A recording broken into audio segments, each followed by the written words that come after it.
Bonjour à tous pour cette petite présentation de deux armes à air comprimé un peu hors du commun, le Marksman 1018 et le Humarex DX17. Alors si vous vous intéressez aux armes à air comprimé et que ma voix ne vous est pas complètement étrangère, c'est normal. Il y a pas mal d'années déjà, j'avais une chaîne YouTube où je faisais des tests, des aperçus d'armes à air comprimé un peu rétro, un peu vintage. Et parmi elles, le Marksman Repeater, donc qui ressemblait à peu près à ceci.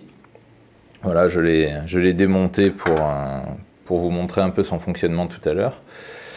Le Marksman Repeater, c'était une réplique de Colt 1911 qui utilisait deux types de projectiles, des billes en acier 4,5 et des plombs 4,5. C'était une arme à air comprimé classique des années 70-80. Et sa fabrication a repris depuis quelques années en Inde sous le nom de Blanca. Mais ce n'est pas du Blanca que nous allons parler aujourd'hui, c'est de ces deux descendants. Je n'avais aucune connaissance de l'existence de ces deux modèles.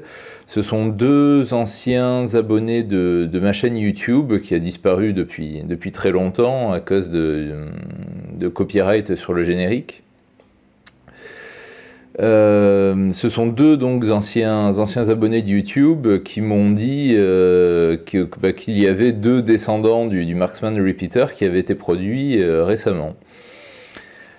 Alors par curiosité, je me suis procuré les deux et c'est assez intéressant de les comparer parce que ce sont deux pistolets d'entrée de gamme que l'on trouve l'un et l'autre pour le même prix, c'est-à-dire 20 à 30 €, rarement plus. Donc c'est intéressant de les comparer parce que bon, quand on en est à discuter d'acheter une arme à air comprimée à 20 €, autant être sûr à peu près de ce qu'on achète parce que on tombe très vite dans l'entrée de gamme basique faite en Chine dans les pires conditions possibles. Donc on va un peu inspecter chacun de ces deux modèles. Et avant, on va essayer de rappeler comment fonctionne le Marksman Repeater. Alors le Marksman Repeater, si vous vous souvenez bien, il y a le bout du canon qui se relève ici, comme ça. L'ensemble canon contient un petit magasin pour les billes en acier ou en cuivre 4,5 mm. Et on peut insérer aussi des plombs 4,5 directement dans le canon. Donc vous voyez le canon ici, il est d'une longueur absolument minuscule, je ne sais pas si c'est 3 cm 5 ou 4 cm, quelque chose comme ça. Donc l'ensemble bascule comme ceci, on ferme le pistolet. On le bascule ensuite avec le canon vers le haut, ce qui fait que les billes du magasin vont tomber dans ce petit couloir que vous voyez ici. Et lorsqu'on va repousser le ressort de la culasse, ça va faire entrer la bille ou le plomb dans le petit canon que vous voyez ici. Voilà, donc un fonctionnement très simple, assez ingénieux, et qui a laissé des souvenirs incroyables à tous ceux comme moi qui l'ont eu dans leur jeunesse. On se retrouvait avec une réplique de Colt 1911 en métal qui tirait à répétition des projectiles en acier. C'était quelque chose d'incroyable, c'était encore mieux qu'un airsoft, c'était absolument merveilleux. Ce qui ne doit pas occulter le fait que cette arme avait des performances extrêmement médiocres. Mais ça, évidemment, c'était secondaire. Hein. Dans l'esprit d'un enfant, c'était quand même très secondaire. Alors, on va voir un peu ce que sont devenus les descendants de ce Marksman Repeater. Alors, on peut commencer par son successeur officiel. Alors, ce n'est pas le premier successeur du Marksman. Après le Marksman authentique en métal, il y a eu le Marksman 2000 qui avait une carcasse entièrement en plastique qui était de qualité extrêmement médiocre. Quand je dis de qualité extrêmement médiocre, ça prenait des propensions extrêmes. Notamment quand on serrait la crosse dans ses mains, on entendait le plastique qui craquait. C'était vraiment très très cheap et je m'étais fait avoir à l'époque, je voyais le Marksman 2000 qui est gris métallisé, donc je m'attendais presque à ce qu'il soit en métal. Et je l'avais commandé, j'avais fait venir du Canada, j'avais payé quand même assez cher et je m'étais retrouvé avec une sorte de mauvais jouet, ce qui était déjà à peu près plus ou moins le Marksman Repeater, sauf que là c'était entièrement en plastique, vraiment, c'était vraiment tout pourri quoi, hein, vraiment, vraiment. Et donc en 2018, on s'est retrouvé avec le Marksman 1018 qui fait suite au Marksman 2000 et qui, sans être exempt de défauts, corrige une bonne partie de ces problèmes. Alors, faisons le tour de l'arme. Nous voyons ici Crossman Repeater sur le côté. Nous voyons un numéro d'identification en dessous du code 1018. Alors c'est semble-t-il imprimé de manière très superficielle. C'est assez étonnant. Nous avons ici un semblant de rail pour poser un point rouge. Je dis semblant parce que le bord ici est complètement lisse. Donc on peut essayer de visser quoi que ce soit. Je pense qu'en réalité, les bords étant parallèles, les bords du rail étant parallèles, il n'y aura rien qui tiendra. Donc je pense qu'il ne sert à rien d'utiliser ce rail. Le rail qui est sur le dessus est faux également, c'est-à-dire qu'il n'y a pas d'ergot pour maintenir une optique ou quoi que ce soit. Autrement, je pense que c'est un rail 11 mm, mais qui n'est pas vraiment fonctionnel. Et de toute façon, vu les performances de l'engin, vous n'en aurez pas l'utilité. Alors, on a également une bande ici qui est en plastique. Qui n'est pas droite, il faut le remarquer. Donc au niveau de la finition, un peu comme pour le Crossman 2000, il faudra repasser, mais on est quand même dans une fabrication qui inspire beaucoup plus la solidité et la fiabilité que pour le Marksman 2000. C'est donc un bon progrès, un bon pas en avant. On a des organes de visée qui ne sont pas réglables, mais bon, au point où on en est, ce n'est pas bien grave. Il y a des semblants de fibres, bon, comme si on allait chasser la nuit avec notre Marksman Repeater 1018. À mon avis, ce ne sera pas le cas. Nous avons ici une petite culasse qui est en métal, semble-t-il, ou en alliage en tout cas.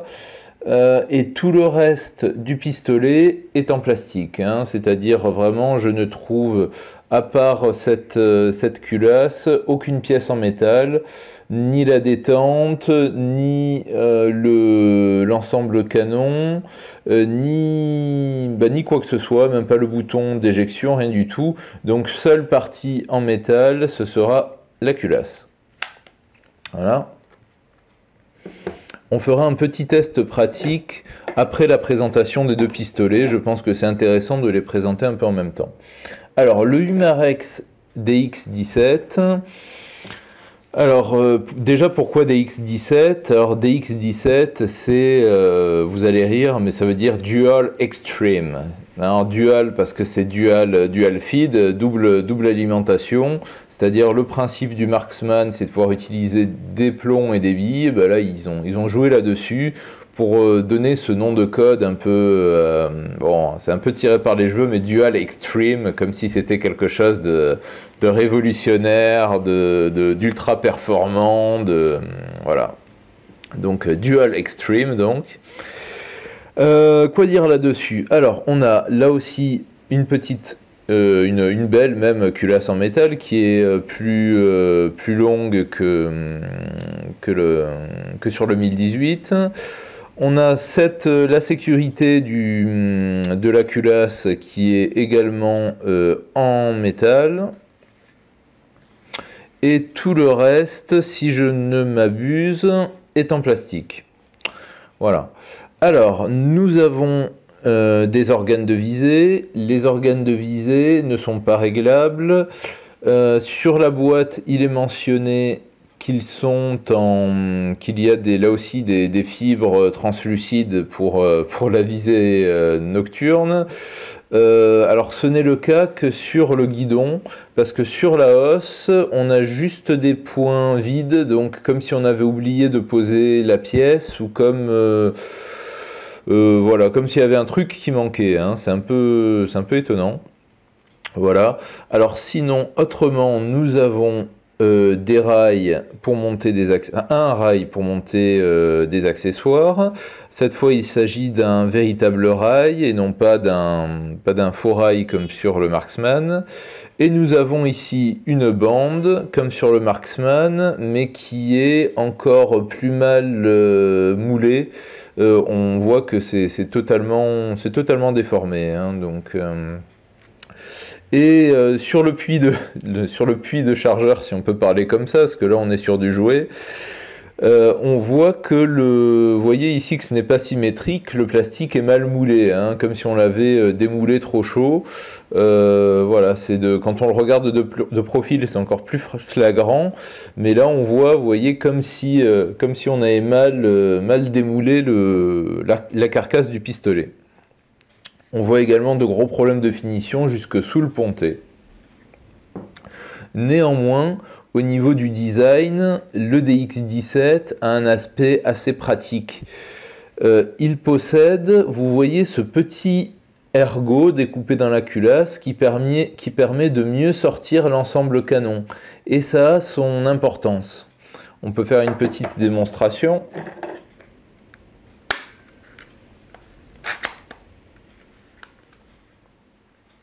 Voilà. Alors le Marksman s'ouvre à peu près comme le modèle d'origine, comme le modèle authentique.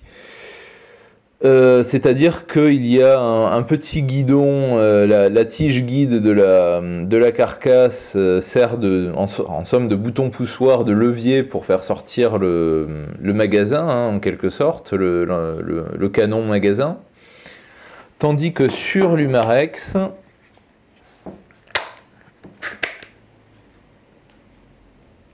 hop, voilà. Donc il y a beaucoup moins à lutter sur le modèle du Marex. Je trouve que c'est une très très bonne idée d'avoir fait ce petit truc, parce que vraiment, autant on a parfois tendance à lutter avec les Marksman Repeater et 1018, voire même avec le Marksman 2000 aussi. Autant sur l'Umarex, c'est une addition, enfin un ajout très pratique, très sympa. Voilà, c'est une bonne idée, c'est une bonne idée. Alors, pour procéder au chargement de ces pistolets, il faut parfois un peu batailler, notamment au niveau du chargement des billes en acier. Lorsqu'on essaie de charger les 15 ou 18 billes en acier que peuvent contenir ces pistolets, soit on les introduit une à une, soit on essaie vaguement de les faire couler à l'intérieur du magasin. Donc à l'intérieur de cette petite fenêtre, qui a grosso modo la même apparence sur tous ces modèles. Néanmoins, le Marksman 1018 est vendu avec un petit accessoire qui est bien pratique. Il s'agit d'un speed loader, hein, d'un quick loader comme on dit, voilà, donc qui va permettre de verser rapidement les billes dans le magasin. Ça c'est assez intéressant et très pratique. C'est une sorte de poire en caoutchouc, et on pince ici au niveau de voilà on pince ici au niveau du col pour agrandir le col et faire passer les billes dans le réservoir. Vous tenez, par exemple, on peut le faire ici en direct. Voilà. Hop là. Et vous voyez, même en utilisant un verseur, on lutte quand même avec des billes qui s'échappent et qui partent un peu partout. Voilà, même opération pour le Humarex DX17, le fameux Dual Extreme. Ça me fera toujours marrer, hein, ce genre de petits codes, nom de code qu'on trouve pour les armes pour leur donner un aspect futuriste, alors que la recette en fait est super vieille. Hein. C'est ça aussi qui m'a surpris quand on m'a informé qu'il y avait ces armes qui avaient fait leur apparition. C'est que c'est une recette qui est ancienne, celle du Marksman Repeater, mais c'est aussi et surtout une recette qui pour moi est assez mauvaise. Le canon est trop court, la puissance est assez faible, quoique, mais ce qui est gênant, c'est surtout ce canon trop court qui empêche toute précision et qui fait que finalement, le but premier de ces pistolets à air comprimé n'est pas atteint parce que, vous allez le voir lors des essais, on perd toute précision. Alors, nous allons passer aux essais. Je vais tirer à peu près à une distance de 5 mètres, ce qui est, vous en conviendrez, ce qui est très peu. Je vous préviens, les résultats sont très très mauvais. Des fois que vous imagineriez que c'est de ma faute, je tiens à rappeler quand même que je fais du tir depuis que j'ai 14 ans, depuis 1998, que j'ai été au club de Salon, puis celui de Miramas et d'autres entre-temps.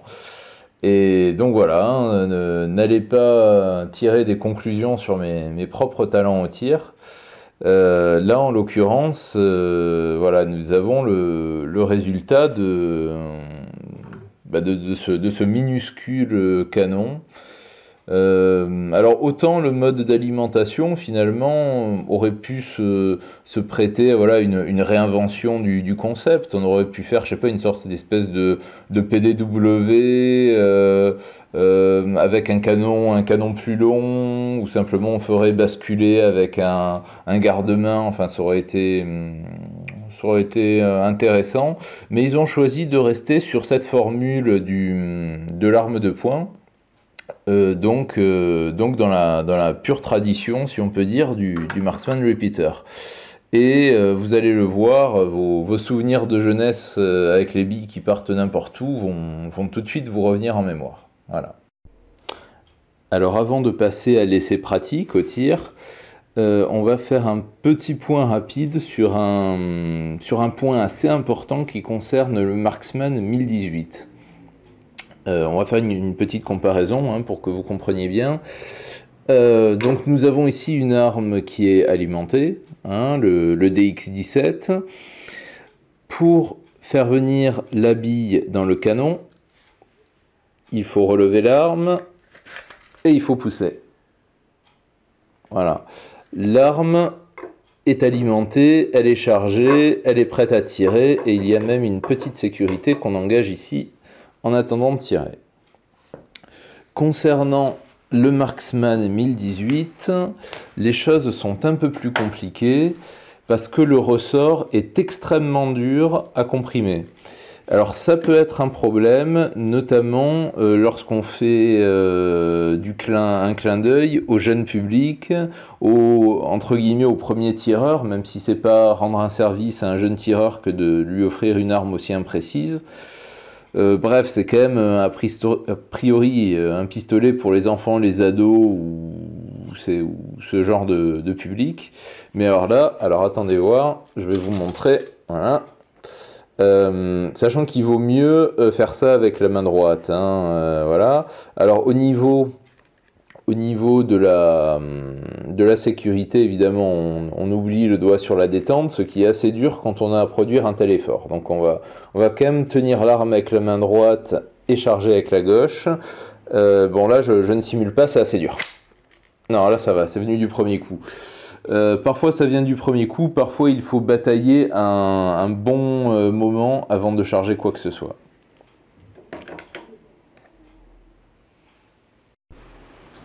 Alors pour ce test, j'avais hésité à utiliser mon piège à balles Gamo habituel pour le tir, bon, a priori à 10 mètres par carabine. Néanmoins, vu la précision de ces armes, je vais plutôt opter pour une cible carabine 50 mètres sur une boîte en carton, un peu plus grande, parce que vu la dispersion des billes et des plombs, ne serait-ce que par sécurité, pour éviter les multiples ricochets que ça peut engendrer, voilà, il est plus simple de repérer les impacts aussi sur cette boîte beaucoup plus grande que le piège à balles Gamo. Alors commençons par une série de tirs avec le Marksman 1018. Distance à peu près de 5 mètres. Vous voyez qu'il y a un premier impact sur la cible, c'était juste pour mesurer un peu.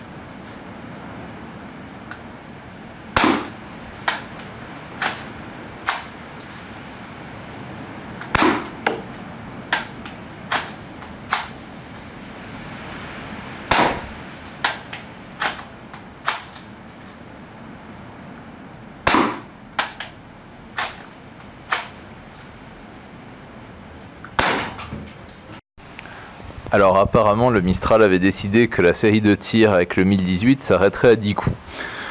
On va donc continuer avec 10 coups avec le Humarex DX17.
Alors après cette séance de tir un peu venteuse, vous l'aurez compris, je pense qu'il est possible de tirer quelques leçons.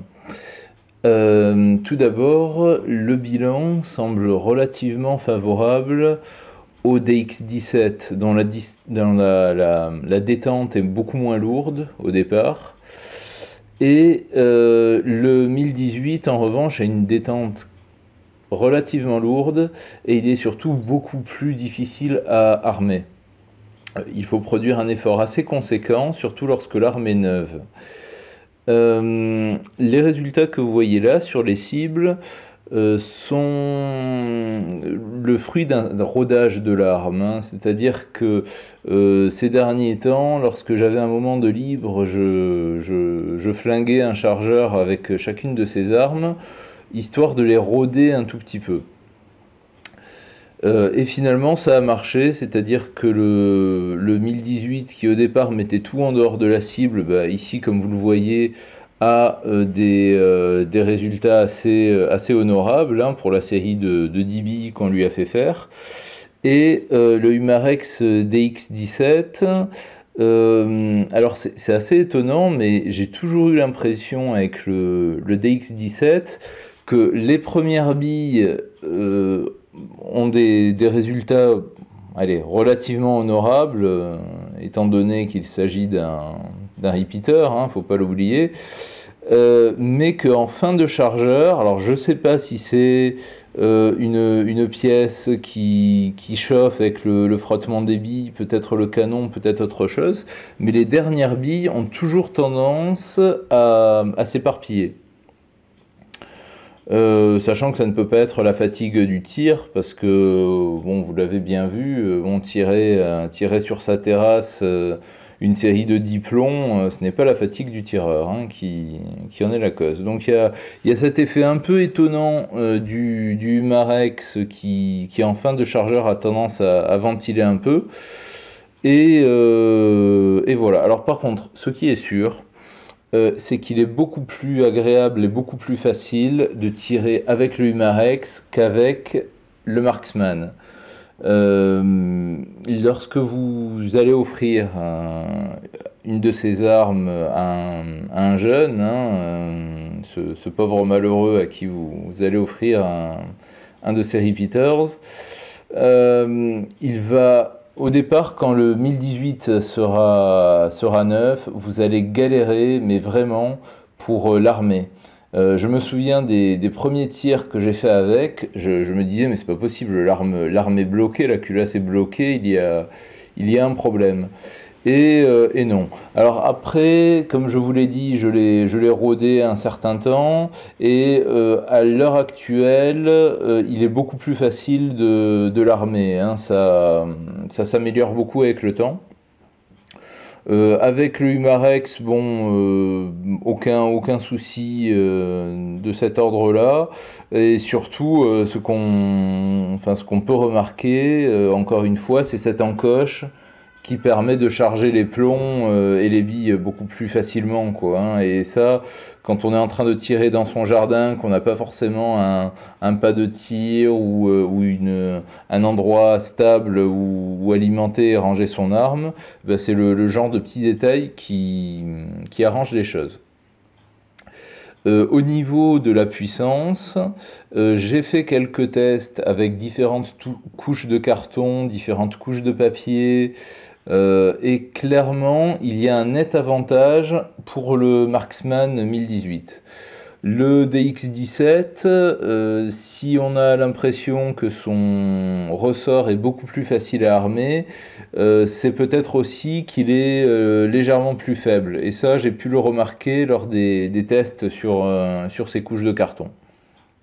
Voilà. Alors, pour finir sur cette vidéo, on peut parler du conditionnement.